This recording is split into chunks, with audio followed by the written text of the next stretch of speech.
ఎవరికైనా ఏదైనా శుభం కలిగితే ఆ శుభానికి కారణం ఎవరు అంటే శంకరుడే. నేను చెప్పట్లేదు ఈ మాట, శాస్త్రములు చెప్పే.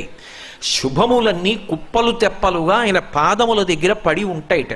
ఆయన అనుగ్రహించాడు అనుకోండి, ఓసారి ఇలా అంటాడు అంటే అది ఎగిరి వెళ్ళి ఇంటికి తోరణంగా పట్టుకుంటాడు. అందుకే ఒక గడుసు కవి ఒక మాట అన్నాడు, నేను ఓ పువ్వు పట్టుకొచ్చి మీ పాదాల మీద వేశాను అనుకోండి, నేను వేసినది ఇది పువ్వు, మీ పాదముల మీద ఉన్నది ఇది పువ్వు.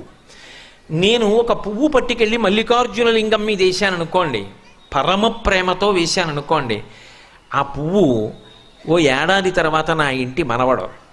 నేను ప్రేమతో వేసిన పువ్వు 2 ఏళ్ల తర్వాత నా ఇంట్లో మనవరాలు. నేను ప్రేమతో వేసిన పువ్వు నేను కట్టుకునే ఒక ఇల్లు.